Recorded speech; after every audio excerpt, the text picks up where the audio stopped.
Right now, the entire world is watching the Gulf, where the air, well, it pretty much smells of gunpowder.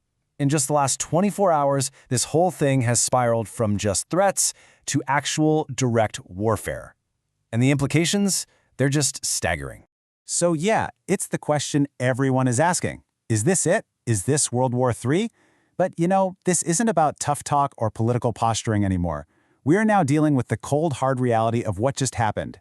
A direct missile attack on the United Arab Emirates. So let's break down the facts on the ground. Okay, so how in the world did we get here so fast? Let's go back a little bit and look at the initial standoff that really set the stage for this whole explosive mess. On one side, you've got the United States. The American Secretary of Defense came out and promised what he called the most severe bombing campaign Iran has ever seen. And on the other side, Iran, standing defiant, seeing itself not just as a country, but as a 6,000-year-old civilization that, in its view, has watched empires and invaders come and go. And those American bombs? They did fall. In western Tehran and the city of Kerman, oil facilities just erupted into flames. But the reaction on the ground? Well, it wasn't what anyone expected. Instead of panic and people fleeing, the streets filled with cries of Allahu Akbar, a call to God, and just this raw, powerful show of defiance. That defiance, it turned into a shocking counterattack. But get this, Iran's target wasn't America. No, they turned their focus, and in doing so, created a whole new crisis in the region. 9. This is the number that changed everything. 9 ballistic missiles came raining down on the United Arab Emirates. This wasn't some proxy war anymore. This was a direct assault on a major global economic hub.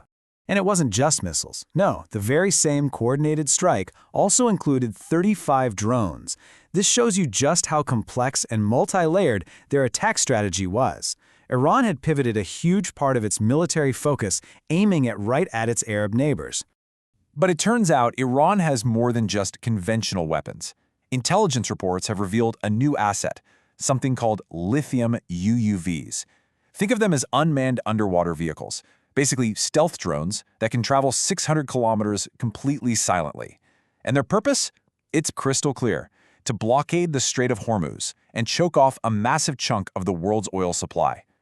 Of course, a fire this big was never going to stay contained, right?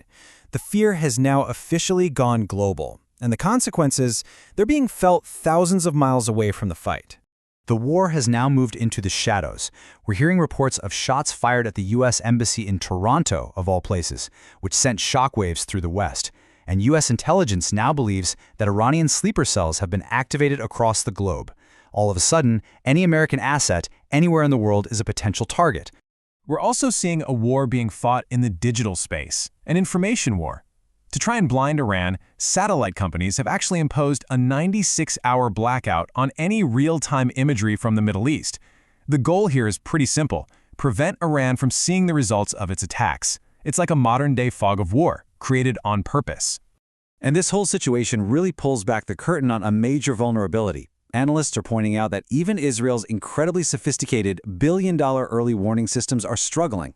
Why? Because they were designed to stop state-of-the-art missiles, not swarms of cheap but super effective Iranian drones. It's a textbook case of technological asymmetry. Now, this conflict is forcing other nations to make a move. With 20% of its oil supply passing right through the danger zone, Pakistan has now deployed its navy. It's a move to protect its own economic lifeline, sure, but it also means they are sailing their warships directly into the heart of the fire. And for the people of Pakistan, this isn't just some distant conflict they're seeing on the news. The war has effectively crossed the border and is now impacting daily life in some really profound ways.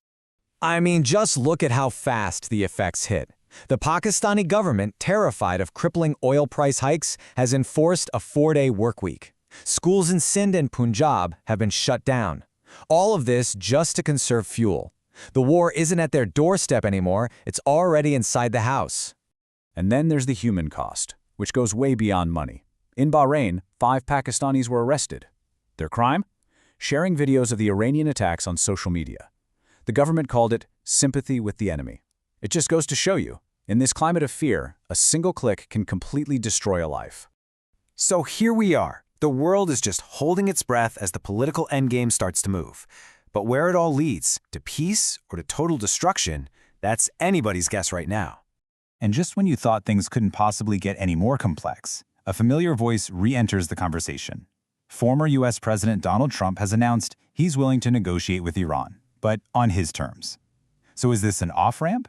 Or is it just another lane on the highway to an even bigger war? But from Iran's perspective, their resolve seems totally unshakable. The country's president reinforced this deep-seated belief, stating, "Invaders have come and gone, but Iran has always remained." You have to understand that's not just a political soundbite. It's a declaration of historical endurance. The Middle East is at a crossroads, and honestly, there's no clear path back. This has become a war of pride and principle, and the ultimate price is being paid by ordinary people, from Tehran all the way to Lahore. So the next time you look up at the night sky, you kind of have to wonder, is that light you see a star, or is it a missile?